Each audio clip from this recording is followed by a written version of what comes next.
नमस्कार, स्वागत आप सभी का YouTube channel knowledge TV Haryana. आज 10 नवंबर सोमवार सभी हरियाणा वासियों के लिए 6 धमाकेदार खबरें सामने आ रही हैं। बड़ी घोषणा, आदेश, ऐलान।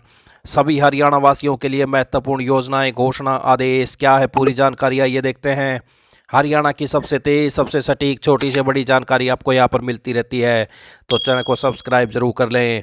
तो चलिए देखते हैं हरियाणा आज 10 नवंबर 6 बड़ी खबरें, घोषणा, ऐलान। पहली बड़ी घोषणा, हरियाणा विद्यालय शिक्षा बोर्ड HBSC ने Haryana teacher eligibility test HTET का परीक्षा परिणाम जारी कर दिया है। इस बार करीब 14% परीक्षार्थी पास हुए हैं, जबकि परीक्षा में करीब 3,31,000 परीक्षार्थी बैठे थे, जिन्हें काफ़ी समय से रिजल्ट का इंतजार था। शिक्षा बोर्ड द्वारा जारी रिजल्ट में करीब 47,000 परीक्षार्थी ही सफल हो पाए हैं। लेवल 1 का परीक्षा परिणाम 16.2, लेवल 2 का परीक्षा परिणाम 16.4 और लेवल 3 का परीक्षा परिणाम 9.6% रहा है। हरियाणा विद्यालय शिक्षा बोर्ड के चेयरमैन व उप अधीक्षक ने शिक्षा बोर्ड के यूट्यूब चैनल पर वीडियो डालकर रिजल्ट की घोषणा की। शिक्षा बोर्ड ने इस बार बिना प्रेस कॉन्फ्रेंस के ही HTET का रिजल्ट जारी किया है। परीक्षा के 101 दिन बाद रिजल्ट आया है। HTET के करीब 3,31,000 परीक्षार्थियों ने 30-31 जुलाई को एग्जाम दिया था और उन्हें रिजल्ट का इंतजार था। तो शिक्षा बोर्ड प्रशासन ने 1 महीने में परिणाम जारी करने की बात कही थी, लेकिन 3 महीने से ऊपर का समय बीत जाने के बाद रिजल्ट नहीं घोषित हुआ था। अब परीक्षा के 101 दिन बाद परिणाम घोषित किया गया है। तो ये पहली बड़ी खबर हरियाणा वासियों के लिए आई। अगली बड़ी घोषणा देखते हैं। प्रदेश में पेपरलेस रजिस्ट्री की प्रक्रिया भले ही शुरू हो गई हो, लेकिन सिरसा जिले में 1 सप्ताह से लोग रजिस्ट्री शुरू होने का इंतजार कर रहे हैं। उनका इंतजार 10 नवंबर आज सोमवार को खत्म हो जाएगा। पोर्टल में बदलाव और खामियों के दूर होने के बाद अब पेपरलेस रजिस्ट्री का काम शुरू होगा। ऐसे में जिले का राजस्व भी बढ़ना शुरू होगा। मुख्यमंत्री ग्रामीण आवास योजना के तहत होने वाली रजिस्ट्री को प्रमुखता दी जाएगी। इसके साथ ही अन्य ग्रामीण व शहरी लोगों को भी रजिस्ट्री की जाएगी। दरअसल 1 नवंबर से प्रदेश में सरकार ने पेपरलेस रजिस्ट्री सिस्टम को शुरू किया था। जिले में पोर्टल की खामियों को दूर करने की दिशा में काम शुरू किया गया था। इसी के चलते इसके बाद ही रजिस्ट्री को बंद कर दिया गया था। इसका मकसद था कि रजिस्ट्री में कोई खामी न रहे। इसमें मुख्य खामी सामने आई थी। एक बार आवेदन करने पर कटने वाली फीस 2 बार देनी पड़ती थी। एक बार जब आवेदन किया जाता था और एक बार तब जब आपत्ति को दुरुस्त कर आवेदन जमा करवाया जाता था। सरकार ने पोर्टल में बदलाव करते हुए आपत्ति के समय लगने वाली फीस को खत्म कर दिया है। अब एक बार ही फीस जमा करवानी होगी। अधिकारियों के अनुसार पेपरलेस रजिस्ट्री के लिए पूरी गंभीरता के साथ काम किया जाएगा। तो पोर्टल में खामियों को दूर कर दिया गया। पल पल रिपोर्ट पोर्टल को बनाई जा रही थी और समस्या को हल कराया जा रहा था। अब उम्मीद है कि 10 नवंबर को पोर्टल के माध्यम से पेपरलेस रजिस्ट्री शुरू हो जाएगी। शुरुआत होने के बाद तेजी से रजिस्टर काम चलेगा। तहसीलदार सिरसा, तो ये बड़ी अपडेट। पोर्टल अपडेट हुआ, पेपरलेस रजिस्ट्री आज से शुरू। ग्रामीण आवास योजना के लाभार्थियों की रजिस्ट्री रहेगी प्राथमिकता पर। तो राजस्व मंत्री ने आज बुलाई बैठक। विभाग के आला अधिकारी जुटेंगे। ऑनलाइन रजिस्ट्री की रफ्तार सुस्त होने से राजस्व का नुकसान। पोर्टल पर दस्तावेज अपलोड नहीं हो पा रहे। मंत्री व अधिकारी बोले सुधार किया जा रहा है। प्रदेश में ऑनलाइन रजिस्ट्री की रफ्तार फिलहाल मंद है, जिसे पूरी तरह से पटरी पर आने में थोड़ा वक्त लगेगा। प्रदेश के जिन जिलों में पहले सप्ताह भर में 3 अंकों में रजिस्ट्री होती थी, वहां गत 4-5 दिनों में 2 अंकों में पंजीकरण हुआ है, जिसके कारण राजस्व प्राप्त पर प्रतिकूल प्रभाव हुआ है। मंत्री विपुल गोयल ने बीती रात साफ कर दिया था कि पेपरलेस रजिस्ट्री का बंद नहीं किया गया है, बल्कि यह मुहिम जारी रहेगी। 12 नवंबर से त्रुटियों को दूर कर बिना अतिरिक्त शुल्क दस्तावेजों के भी अपलोड किए जा सकेंगे। तो 12 नवंबर से त्रुटियों को दूर कर बिना अतिरिक्त शुल्क दस्तावेज को अपलोड किया जा सकेगा। तो जल्द पटरी पर आएगी व्यवस्था। प्रॉपर्टी आईडी का इस्तेमाल होगा। HSVP, हरियाणा हाउसिंग बोर्ड, अन्य की रजिस्ट्री प्रॉपर्टी आईडी के माध्यम से होगी।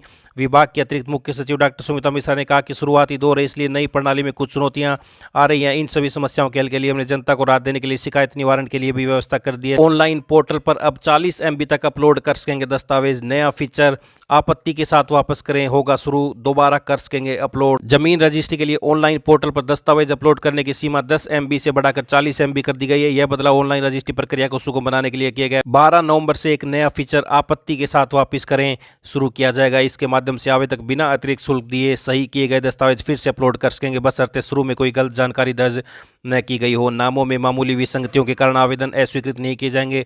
जनरल पावर ऑफ अटॉर्नी का विकल्प अभी भी उपलब्ध है, जिससे नागरिक सोमवार से अपॉइंटमेंट बुक कर सकेंगे।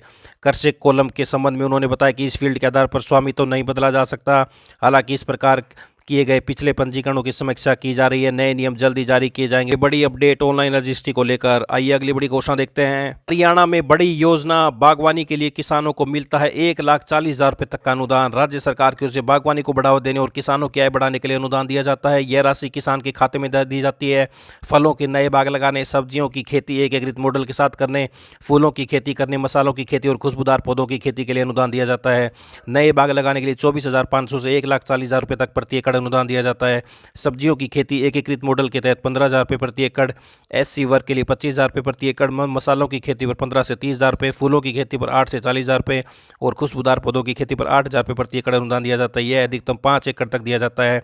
पात्र किसानों को आधार कार्ड, जमीन के दस्तावेज के साथ परिवार पहचान पत्र, बैंक खाते का विवरण देना होगा। यदि आवेदक किसान SC जाति से तो इसका प्रमाण पत्र साथ लगाना होगा। तो फसल.haryana.gov.in या हॉटनेट की वेबसाइट पर पंजीकरण किया जा सकता है। टोल फ्री नंबर भी आप देख सकते हैं, यहाँ पर जानकारी हासिल की जा सकती है। आइए अगली बड़ी घोषणा देखते हैं। हरियाणा सरकार द्वारा शिक्षा विभाग के लिए नई ट्रांसफर पॉलिसी को मंजूरी दिए जाने के बाद शिक्षा विभाग ने तबादले करने की तैयारियां शुरू कर दी हैं। ट्रांसफर ड्राइव से पहले शिक्षा विभाग ने निलंबित और चार्जशीट शिक्षकों की रिपोर्ट तलब की है। सोमवार से शिक्षा विभाग में सभी शिक्षकों का डाटा अपडेट किया जाएगा। मौलिक शिक्षा निदेशालय ने जिला मौलिक शिक्षा अधिकारियों को सख्त निर्देश दिए कि वे अपने जिलों में कार्यरत सभी निलंबित और चार्जशीट शिक्षकों व मुख्याध्यापकों को डाटा HRMS पोर्टल पर अपडेट करें। शिक्षा विभाग ने ट्रांसफर ड्राइव की तैयारियां शुरू करने से पहले MIS पोर्टल पर डाटा अपडेट करने को लेकर सख्त हिदायत दी है। निदेशालय ने जिला मौलिक शिक्षा अधिकारियों को कड़े निर्देश जारी किए कि शिक्षकों का डाटा MIS पोर्टल पर अपडेट नहीं होना किसी भी सूरत में बर्दाश्त नहीं किया जाएगा। तो शिक्षा विभाग ने निलंबित शिक्षकों का ब्यौरा मांगा है। आइए अगली बड़ी घोषणा देखते हैं। तो सीनियर सिटीजन के लिए बड़ी अपडेट, बैंक अकाउंट में नॉमिनी के नियम बदले हैं। वरिष्ठ नागरिक कैसे अपडेट कर सकते हैं? बैंक या निवेश अकाउंट में नॉमिनी जोड़ना बेहद जरूरी है। दरअसल कई बार खाता धारक की मृत्यु के बाद परिवार को बैंक से पैसे निकालने में लंबी कानूनी प्रक्रिया से गुजरना पड़ता है, लेकिन अकाउंट में नॉमिनी हो तो बैंक सीधे उस व्यक्ति को पैसा ट्रांसफर कर देता है। इससे परिवार की आर्थिक मदद मिलने में देरी नहीं आती। हाल ही में RBI ने एक अकाउंट में 4 नॉमिनी जोड़ने की सुविधा दी है। वहीं म्यूचुअल फंड LIC के लिए नियम यथावत हैं। आइए 10 बिंदुओं से समझते हैं कि कैसे नॉमिनी अपडेट कर सकते हैं। तो नॉमिनेशन क्या है? नॉमिनेशन ये होता है जो आपकी मृत्यु के बाद जमा राशि प्राप्त करता है। इसके लिए कोई जटिलता नहीं होती है। नॉमिनी की क्या डिटेल लगेगी? पूरा नाम, जन्मतिथि, पता, अकाउंट नंबर, हिस्सेदारी जैसे 4 नॉमिनी का कुल 100% होना चाहिए। हिस्सेदारी कैसे तय होगी? बराबर हिस्से के लिए ज्वाइंट व क्रमवार के लिए सक्सेसिव यानी कार्मिक नॉमिनेशन का विकल्प चुन सकते हैं। क्या नॉमिनी बदल सकते हैं? कभी भी बदले या रद्द किए जा सकते हैं। नॉमिनी किसे कितना हिस्सा मिलेगा इसका भी उल्लेख कर सकते हैं। तो नॉमिनी के निधन पर क्या होगा? ज्वाइंट की स्थिति में शेष नॉमिनीज के बीच राशि बटेगी। वहीं सक्सेसिव में एक के बाद दूसरा हकदार होगा। नॉमिनी नहीं है तो क्या होगा? जमा संपत्ति के लिए वारिसों को कानूनी प्रक्रिया से गुजरना होता है। वसीयत है तो परेशानी नहीं होगी। बैंक लॉकर के लिए क्या होगा? लॉकर या सेफ डिपॉजिट में सिर्फ सक्सेसिव नॉमिनी होंगे, यानी पहले के ना होने पर अगला हकदार होगा। FD के लिए क्या नियम है? पहले एक की अनुमति थी, अब 4 नॉमिनी बना सकेंगे। हर नॉमिनी की हिस्सेदारी भी तय कर सकते हैं। म्यूचुअल फंड में क्या नियम है? म्यूचुअल फंड और डीमैट अकाउंट के लिए अधिकतम 10 नॉमिनी बनाए जा सकते हैं। क्या पॉलिसियों में भी लागू है? LIC से जुड़ी पॉलिसियों में पहले की तरह ही मल्टीपल नॉमिनी बनाने की अनुमति यथावत है।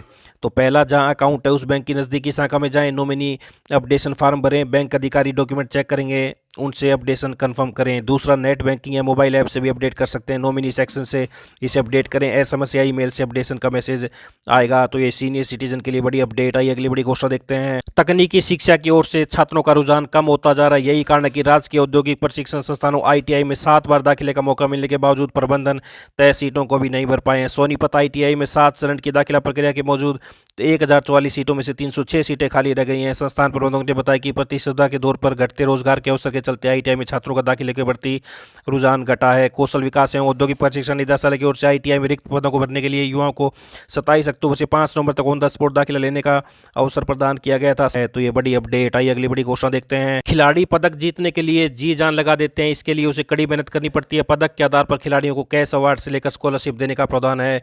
अब स्कॉलरशिप के फॉर्म भरने में परिवार पहचान पत्र में ज्यादा आय बाधा बन गई है। इस कारण विभिन्न खेलों के खिलाड़ी स्कॉलरशिप के लिए फॉर्म नहीं भर पा रहे हैं। हर साल पदक के आधार पर खिलाड़ियों को स्कॉलरशिप मिलती है। राज्य स्तर पर प्रथम स्थान पाने वाले खिलाड़ी को 54,000, द्वितीय को 48,000 और तृतीय खिलाड़ी को 42,000 रुपये मिलते हैं। अब खिलाड़ी स्कॉलरशिप के लिए कॉमन सर्विस सेंटर पर फार्म भरने गए तो उनके फार्म नहीं भरे गए। खिलाड़ियों को बताया गया कि PPP में ज़्यादा आय दर्शाने के कारण वे पात्र नहीं हैं। तो वहीं जिला खेल अधिकारी का कहना है कि खेल पॉलिसी में कोई बदलाव नहीं हुआ है। बीसी और सामान्य खिलाड़ियों की फैमिली आईडी में आय 1,80,000 या इससे अधिक है तो स्कॉलरशिप नहीं मिलेगी। यदि एससी कैटेगरी खिलाड़ियों की पीपीपी में सालाना आय 2,50,000 या इससे अधिक है तो पात्र नहीं है। इसमें कोई बदलाव नहीं किया गया, यह पॉलिसी पहले से ही लागू है। तो ये कहना है। हिसार जिले से ये बड़ी अपडेट सामने आ रही है। राज्य स्तर पर प्रथम पाने वाले को 54,000 रुपये की राशि दी जाती है स्कॉलरशिप के रूप में। तो पीपीपी में ज़्यादा आय दर्शाने से स्कॉलरशिप नहीं मिल पा रही है। तो ये बड़ी अपडेट। तो ये सभी हरियाणा वासियों के लिए आज सुबह सुबह बड़ी खबरें, घोषणा, आदेश, ऐलान, पल पल की अपडेट आपको सबसे पहले सबसे सटीक आपको यहाँ पर मिलती रहती है। चैनल को सब्सक्राइब जरूर कर लें। सब्सक्राइब करने के बाद घंटी का बटन जरूर दबाएं। घंटी का बटन नहीं दबाएं तो आपको नहीं पता चलेगा अगली वीडियो कब अपलोड की गई है।